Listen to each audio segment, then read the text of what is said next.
Hello, everyone. Welcome back to another episode of Take Back My Brain. I am your host, Laurie Hammer, and today I have with me a very special guest. Her name is Tami Lysher, and she's amazing. Actually, I had the privilege of being on her podcast. And if you haven't checked out that episode yet, because I did post it on all my social medias, it's Embracing Change, Talking Through Trauma. It's a really, really good interview. We had so much fun that we're like, we need to do another one. So that's why Tami is here on my podcast today. She is an amazing movement educator. And I know some of you are like, what is a movement educator? Well, it works with trauma. She's an expert in the neurological system. So your brain and everything that plays into that, and just how your body moves and breathes and all those kind of things. So we're going to get into all of that today. So welcome, Tami. I appreciate you being here. Thank you, Laurie, and thank you for having me on your podcast as a guest. I appreciate that. This is great. So I would love for you to kind of tell us what trauma is and why that's important. Okay. So trauma is important. Let's just take the first question first. You wanted to know what is trauma. Trauma it can actually mean a lot of different things to different people. So for example, if you have experienced trauma as a child, trauma is going to look differently. So for example, if a child's needs weren't met as a young child, maybe the parents or grandparent or caregiver did not meet their needs as a young child, the way that they interpret trauma is going to be more through a lens of a child, even as they grow into adulthood. Right. And that could look a lot of different ways. But traumas can be, it could be a catastrophic event that could affect a lot of people, like 9/11, for example. Mm-hmm. When and honestly, it had a ripple effect across the United States. The Hurricane Katrina, when it was in New Orleans a few years ago. Mm-hmm. Tornadoes, things that are catastrophic that can happen one or two times. It could be also something where families in an accident, a car accident, for example, and everybody interprets it a little bit differently. It could be verbal abuse repeatedly. It could be domestic violence. It could be parents, like when I say parents, I'm thinking like a child. If a parent becomes incarcerated, Okay. if a woman is sexually assaulted. So they don't always have to be big events, though. They can be smaller, multiple events. And it can happen over time or repeatedly over time that can impact people. So let's just say if there is emotional abuse and somebody talks negatively to whoever it is, whether it's an adult or a child, and if it happens and it sustains over time, it can definitely have an impact on a person. Sure. And so I also just want to say that when people have been traumatized, it directly impacts their nervous system and their brain. Mm-hmm. And the younger they are, the more deeply the traumas can go, and the harder it is sometimes to get to the root causes of the trauma. People, like, we have talked to, like, in other episodes or other things when I've talked about them. So you have big T traumas and little T traumas, and honestly, probably one of the biggest big T traumas that I would say is COVID pandemic. Everybody was affected by COVID. Yeah. And that's why talking about it was sad. It's so difficult. However, I want to say that people can become resilient. And there's a lot of ways that people can work through resiliency with it, whether it's talk therapy or it's moving their bodies to help, process the information, because it gets stuck in the tissue. Excuse me, it gets stuck in the tissues of our body. Meaning, like, let's just say, somebody stores the trauma in their body, and where everybody stores it, it's going to look a little different. I find that, it stores in a lot of different areas in people's bodies. I would their love for their you shoulders, their hips. I can honestly say to you that I had issues with my feet when I was a young child, Yeah, and I stored a lot of my traumas in my feet. And I know that sounds really odd, but we could, if you want me to go down that trail, I can, but I'm I just do saying want you that. to go down that trail because one, I'm fascinated by it, so everybody else is gonna have to listen to it. So let's talk Okay. about how you store traumas. So trauma can be stored in our bodies in a lot of different ways. It could be stored in your shoulders or in your chest, like especially if you are, and I'm going to scoot my chair back just a little so you can see. So sometimes people might be more kyphotic or rounded shoulders, so they're protecting their heart. Women who go through breast cancer Mm, protect their breast, and so they're going to be more, so their trauma was their breast, but they're going to be more rounded to protect it. Our hips can be another really big area where people have trauma stored, and it can look in a lot. It can look a lot of different ways um, in our hips. It could be something as like if there was birth trauma, or maybe somebody had a C-section, or they were sexually assaulted, and these are pretty substantial things that I'm talking about. yeah. But they can also, or if there's been infertility, or there's been a lot of different things. But for me, my biggest area was my feet. And I know that sounds really odd, but I was born flat footed. And at the time, I wore build up shoes and I had to wear braces. And so my feet were constricted. Uh-huh. And the ability to learn how to walk and run, like when you like think about when you walk and you land toe ball heel, Right. I was in hard soled shoes, which prevented my foot from developing normally. Sure. So it took me, and I have a master's degree in education, in early childhood education. And so from my own, from my own education, I started putting things together because when I would run, I would get shin splints. And so then I had my running stride actually analyzed. And that's when they said that my stride was wrong. And so I had to relearn how to run.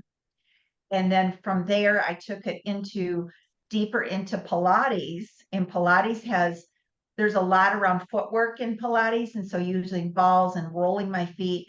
And whenever I can feel my feet like getting tense. I'll just and I have multiple balls, but like I keep balls like Uh-huh. like on my desk. So I mean, these are just balls that I use. And for people that I work with in my studio, I have a whole bunch of tools that I use. So they're just little round balls Yeah, yeah. um, that I can use. But it helps open up because we've got 26 bones in our feet. And when you think Hmm. about all the muscles and ligaments and tendons in our feet, but they do so much for us. And I'm happily to say that my feet have definitely opened up so I can actually spread my toes and I can do all kinds of stuff with them. So everybody is different. Like it could be like I had a client and she was having severe shoulder problems, and eventually she ended up having to have shoulder surgery. Hmm. And after she was done with surgery, I said to her, um, how does it feel? And she said, it feels better, but it didn't just start with um, like the pain in her shoulder. She said, I've been carrying the burden, so emotions in her shoulder since she was a child because she had a lot of extra responsibilities for caring for her siblings. And so she Mhm. felt like she had the weight of the world on her shoulders. And when she said it, it was profound. Most of the people that I work with, I don't need to know their story. It's their body will tell me a story. Sure, sure. So, Yeah, but and then once it's stored in those places, like I'm just thinking, well, here's a series of story. My daughter was listening to an interview of this young lady who received a heart transplant. Um, oh, and the heart was from a young lady who was murdered. And the interview went on to say that she started having dreams about this murder and she knew what the girl looked like and everything. And then she was able to see the the perpetrator in there. And anyway, because she was having these dreams, she actually led the police to find the person who killed the girl who donated her heart. And so when you're talking about this, and people are like, how do you hold emotions in your cells and in these kind of places? Well, how else do you explain that? Do you know what I'm saying? Like, Oh, it's so much memory is stored in our cells. And yes. we're such deeper beings. We were created to like the nth degree beyond what we can probably really even comprehend. And so I love Absolutely. having this conversation. So when somebody is, storing all that trauma right in her heart, and that was then translated into this new woman's basically her DNA, her memory, Yeah. like her cells remembered that because they were communicating. Like this is how my cells communicate with your cells, right? Mhm. Yeah. There's so much quantum physics that goes on Oh, here that I and that I think this I'm so we're both on such we're both on the same page when it comes to those kinds of things. And it's really like, how do you explain a dream or a memory of a young child who, like, so we have like our earliest memories are stored in our limbic brain, which would be the brain stem. So that's unconsciously, and like we do patterns or we do habits or we do things or we react to a sound of something where we don't even realize what it is, but yet it was something that occurred early in our life. You might have a vague memory with it, but you don't understand. I mean, you seriously don't understand where some of these things actually come from. So when our body stores them starting in pregnancy, like the DNA that our mothers had, if they were abused, and I can say that, I mean, I've talked to other women who they were, so they were born, their mother carried them through pregnancy and they were abused, their mother was abused. And so it affected them in Mhm, their fear responses for a lot of different things. sure. And even it affected the attachment from the baby and the mother because the mother was in survival mode because she had to take care of herself Right. when it came to like she couldn't take care of her child because she had to protect herself. And eventually, because like this particular mother was young, like she was like 16 and the baby's father was older. And Hmm. so it was really, I mean, when I read that, when I talked to her, because for a long time I worked with teen, like pregnant moms and Yeah. teen moms, and I would hear stories like hers. And I really had to like, because so I've worked with teen moms, pregnant moms, and I've worked with them for I did for a long time. And so I'm just going to say my area of expertise has evolved over a long period of time. I taught education courses for the University of Michigan. And so I would teach trauma in those courses Right. and how it looks in children and how it looks in adults and how, and so much has happened over the course of like even the last 25 years. But I Hmm. think that there's still a long ways to go when it comes to like, especially like looking at and normalizing talking about trauma and the pandemic and how it's impacted teens Right. and how it's I just and what is that going to look like for the young children? Like I'm talking like 3 and 4 years old that couldn't go to school and had language, and now they have language deficits or they have behavioral issues because I'm still connected into the behavioral world as well as into the mental health world as well. Sure. So Yeah. Yeah. yeah. And I think it's really So important that we do address that. And so how do you go about releasing those traumas? Because I think it's really important that we identify them. Um, Maybe not even have to talk through all of them, but just being able to identify them, say, hey, this is kind of where this stems from, and then going about and releasing that. Because biblically, it tells us that you can, the sins of, our forefathers or whatever, or traumas that happen to us go to the fourth generation. So we want to cut that off, right? We want to cut the head of that off so that we don't send it on, you know, yes. to our children.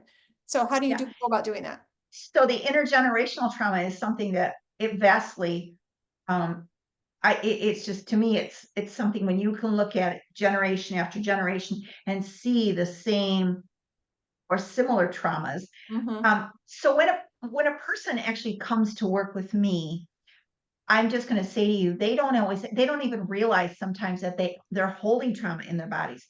And they might come and we might start with like just the ability to get them, like, let's just say, Laurie, they come in their rounded shoulders and I have them sit up tall.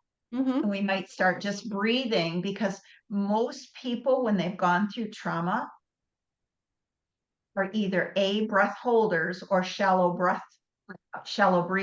Absolutely. And so when you think about like what kinds of what kinds of things do I do to start with them? I usually will have them start to try to relax their shoulders. And it might be over a course of weeks before I get them to actually have what I'm going to call any kind of a breakthrough in their bodies. I mean, they can't, it takes time, just like our bodies didn't get this way overnight. And so beginning to work with it, but working with it through the nervous system lens and understanding that our whole body was impacted by the trauma. I mean, we carry it in certain places, but it still impacts us and how we respond to stress, how we respond to loud noises, how we respond in a lot of different ways. So what I like to start with is breath work, Mm-hmm. breathing and getting them to understand like our lungs have three lobes on the right and two on the left. And most of the time I can see when they're breathing and it might look like this. Mm-hmm. So they're holding it in their shoulders, but I also think that giving them a tool like a blue ball Yeah. and having them put it under their abdomen. So it's giving them something to focus on, not on their body, because a lot of times they don't want to even begin to think about their own bodies. So giving them an external cue, like Mm-hmm. to breathe into the ball.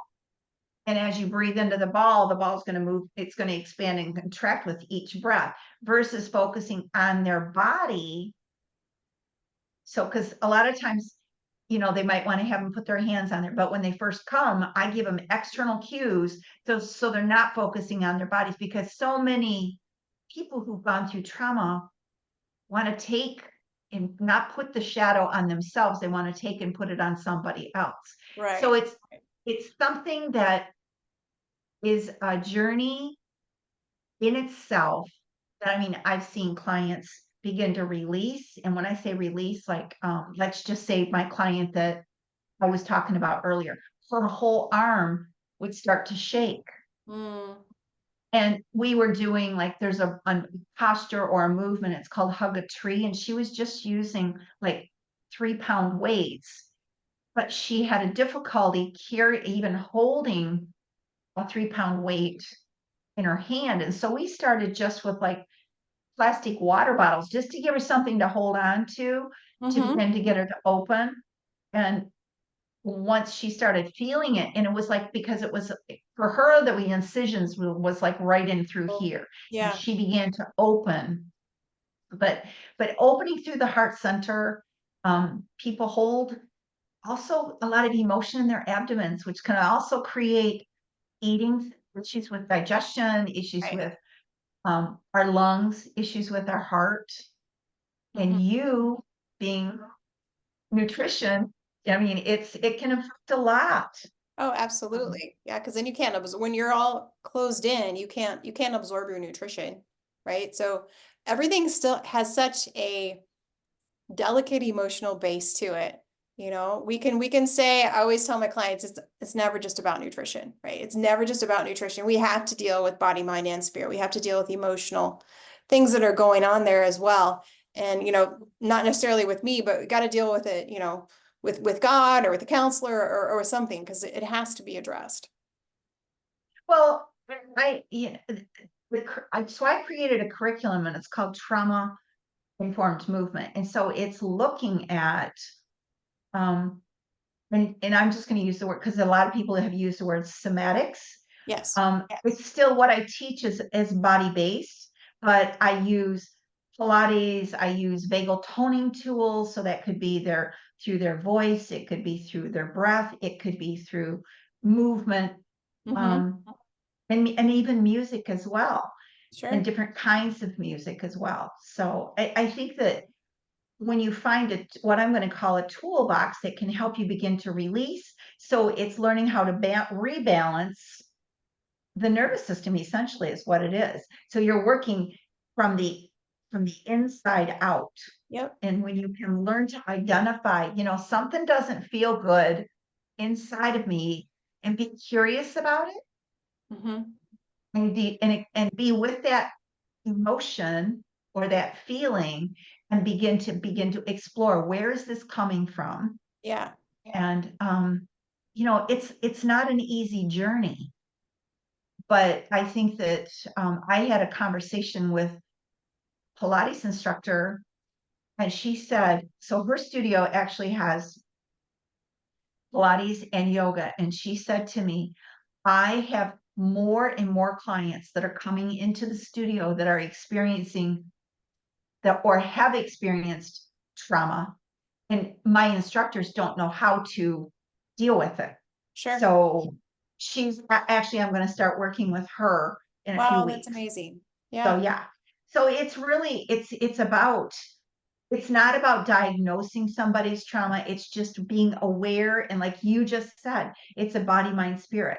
And when you teach, whether you're teaching nutrition or you're teaching Pilates or you're teaching yoga or personal training, it's understanding that maybe somebody's doing something and they're not even realizing what it is. It might be the sound of lights. It Yeah. might be the sound of an air conditioning. It might be like, and we can say that our environments are safe, but in reality, it has to come from within. Right. And that's one of the biggest things that I guess I like to convey, but then that, you know, trauma robs us of our voice, our choice, and our agencies, because if people have been abused, that's stripped their choices away from them.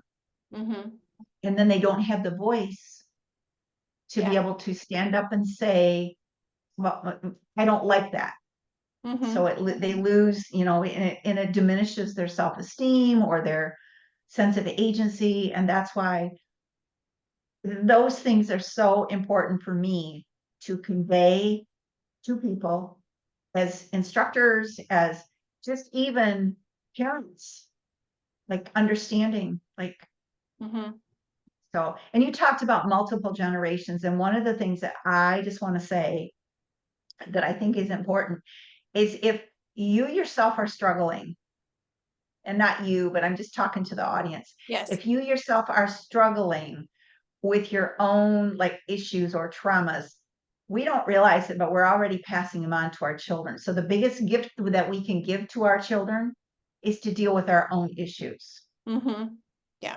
And that can be really scary.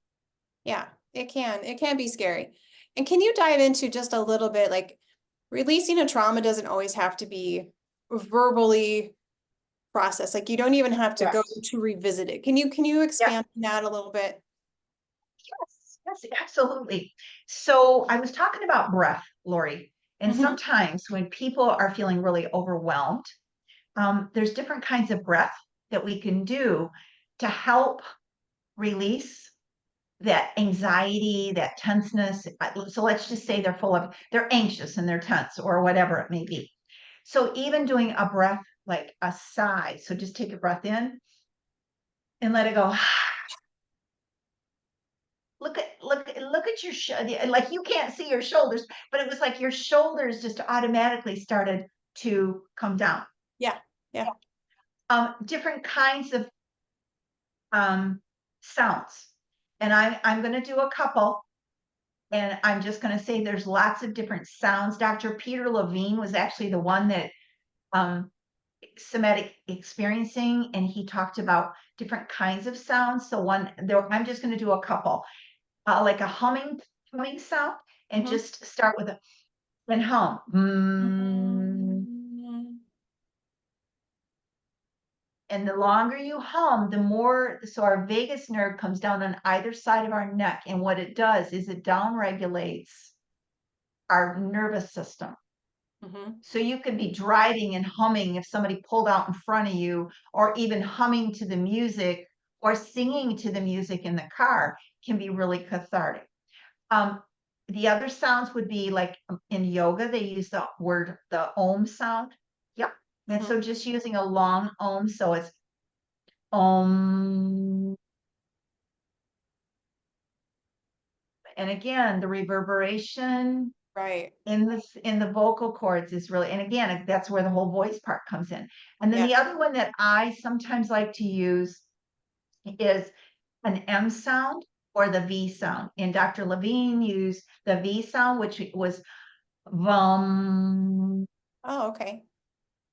Yeah. So, and again, the other thing that And why the V sound? why that's one he used. I can't, Okay. because again, it's Vom, and actually it was more Vom. It was like VOOM, boom or Okay. Vom, as you're using it. So, Hmm. but Yeah. yeah, so that would be like those kind singing. The other thing that you can do also is to like drinking water. Mhm.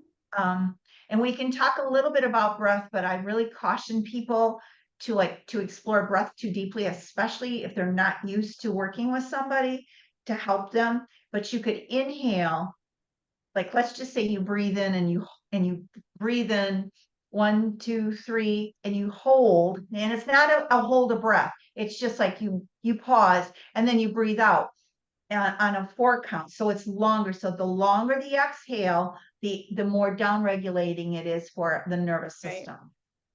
Right. Yeah, I love that breathing. Yeah. Because you can yeah, do that anywhere, anytime. correct. And I actually like, it's called box breathing. So you breathe in for 4, pause, breathe out for 4, breathe in for 4, pause, and then out for 4. And you continue that kind of a cycle. But the only thing I'm going to caution is when people have done this, and I am very cautious to introduce that kind of a breath even to new clients because I've had people get lightheaded. Right. So I would just be really cautious. Triangular breathing, so you breathe in, breathe out. So it's like longer in the breath patterns. Mm-hmm. Mm-hmm. So Yeah. um, another one would be like a shape of a star. Like it's just like, and again, it elongates and things like that. But they're called calming strips. I don't have any in here with me. They're like just little pieces of, and they're like the ones that I have actually have the shapes on them to Uh-huh. show like what it would be. But a few weeks ago, I went and did a parent-child yoga session for 600 parents and children. Wow. And I gave away the calming strips because I wanted them to walk away with something that they could do like with their children. Now you can't do that. You can't do the breathing like that when the children are like, let's say under the age of 3. And we'll talk about that in a second. But like if they're driving in the car, just even feeling, because they're kind of soft is what Okay. they are. Um, so yeah, those are you can do. But the thing when you have young children is you have to co-regulate with our child. And what I mean by co-regulation is where, let's say a child is crying and you pick the child up and you breathe for the child until the child begins to Mm. like matching their Mm-hmm. breathing or you're matching their breath. And so oftentimes children don't know how to self-regulate unless we model it for them. So oftentimes it breaks my heart when I hear, a child who's 18 months old and the parent reprimanding them. They don't have the ability to self-regulate on their own. Not at that age, they don't. Mm-hmm. Or is something even as calming as sitting and petting, like petting your like dog or your cat, or Yep. something that is soothing for you that could be, it doesn't have to always be movement for people. It could be Right. sitting and drinking a cup of tea, going outside and putting your feet in the grass can be one of the most Oh, beneficial and yes. grounding. Yes. Yeah, I one teach of the my most clients that beneficial. all the time. I love to eat at least one meal outside with my feet in the grass. And then when I'm done with, breathe beforehand and then breathe after. Yeah, It's but amazing. see, but the grounding pieces of it can last you all day. Yes. And Yes. and I think that it's water. like when I say water, I'm talking whether you take a bath or you take a shower, water can be really soothing, but also just drinking Right. water Yeah. but being conscious about drinking it. Um, if you happen to live there where there's a lake or a stream or a brooks or a babbling, just even a small babbling stream, for me, water is really calming. Yeah. And I find that um, I live in Michigan, and so the Great Lakes, and there's lots of lakes where I live. And so just even going and sitting on the shore of a lake Mm-hmm. can be really soothing for me as well. Yeah. Me So, too. There's but been many a times when we're at the beach and I'll just go sit in the sand, you know, and you just the waves come in and they go yep, out and I'll just yep, start crying. I have no idea why, but I just know that that's kind of like it's my thing is that I'll just sit on the edge of the ocean and then I cry and then I'm fine. It's just like it helps me to release whatever I needed to be yeah. to But release, see, you know? and that's the thing, Lori. It's not like you don't even know what sometimes your body needs to release. Oh, yeah. And I think that being open and curious and willing to sit with it. That's Yep. the hard part is people want to hurry through so much. You Yeah. can't hurt, you can't hurry your nervous system. You No. have to move slowly with the nervous system work. And I've been practicing my own, like I actually work with a nervous system coach. Mm-hmm. And um, I've been probably 4.5 years ago Yeah. when I started. And so about a year and a half ago, I went through, it's called Nervous System Integration Facilitation. Sounds really long. Yes, it does. Yes, it does. I went through training with Chantel Lopez and Ann Bishop.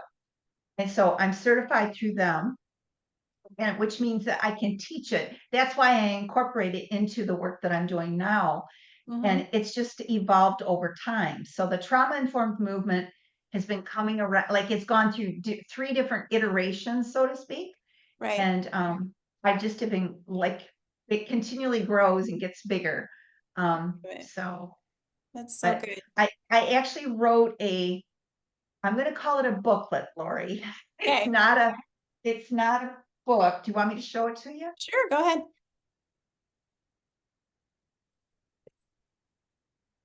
It's a booklet that supplements the coursework. So this is all Oh, there. there we go. Yep. All right. Yeah, so it's about it's 15 pages long, I guess, Yeah. but it has places in there. So in the book, I took the model of trauma informed care, but I expanded on it and used voice, choice, and agency. Um, the other thing that is really important is the holding space for people. Okay. Like if somebody is crying, and instead of trying to fix it, just sit and be with them. Mm-hmm. Yeah.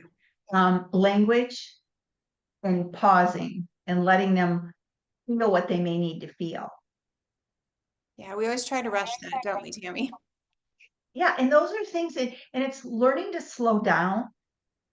Um, I find that when I have somebody who comes to me and they're really anxious, they want to move really quickly, like through the exercises, or I have a fully equipped Pilates studio, and so doing footwork on the reformer and they want to go really fast. And usually I'll let them start like that and I'll just let them be and breathe. And then, maybe 5 minutes in or 7 minutes in, I'll say, what if?